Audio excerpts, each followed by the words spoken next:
வருகின்ற சட்டமன்ற பொதுத் தேர்தலில் ஏற்கனவே அனைத்து இந்திய அண்ணா திராவிட முன்னேற்ற கழகம் பாரதிய ஜனதா கட்சி கூட்டணி அமைக்கப்பட்டு விட்டது. தற்போது எங்கள் கூட்டணியில் பாட்டாளி மக்கள் கட்சி இணைந்துள்ளது. அனைத்து இந்திய அண்ணா திராவிட முன்னேற்ற கழகம், பாரதிய ஜனதா கட்சி, பாட்டாளி மக்கள் கட்சி எங்கள் கூட்டணியில் இப்பொழுது இடம்பெற்றிருக்கின்றன. மேலும் சில கட்சிகள் விரைவில் எங்கள் கூட்டணியில் சேருவார்கள். எங்களுடைய கூட்டணி இயற்கையான கூட்டணி. எங்களுடைய கழக நிர்வாகிகளும் தொண்டர்களும் விரும்பியவாறும் இந்த கூட்டணியை நாங்கள் அமைத்திருக்கின்றோம்.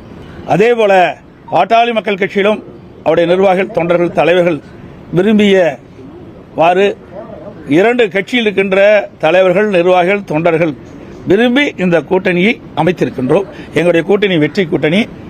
நடைபெற்ற சட்டமன்ற பொதுத் தேர்தலில் மக்கள் விரோத திமுக ஆட்சி அகற்ற வேண்டும் என்ற ஒரு லட்சியத்தின் அடிப்படையிலே ஒரு வலிமையான தமிழகத்தை உருவாக்க, மக்களுக்கு தேவையான திட்டங்களை கொடுக்கின்ற ஒரு அரசாக அமைய எங்களுடைய கூட்டணி 234 இடங்களில் பெரும்பாலான இடங்களில் வெற்றி பெற்று அனைத்து இந்திய அண்ணா திராவிட முன்னேற்ற கழகம் தனி பெரும்பான்மையோடு ஆட்சி அமைக்கும். அதற்கு எங்கள் கூட்டணி அண்ணா திமுக, கூட்டணியில் இருக்கின்ற பாரதிய ஜனதா, பாட்டாளி மக்கள் கட்சி மூன்றும் இணைந்து இரவு பகல் பாராமல் தேனீக்களை போல, எறும்பை போல சுறுசுறுப்பாக செயல்பட்டு மிக பெரிய வெற்றி பெறும் என்பதை மகிழ்ச்சியுடன் தெரிவித்துக் கொள்கிறேன்.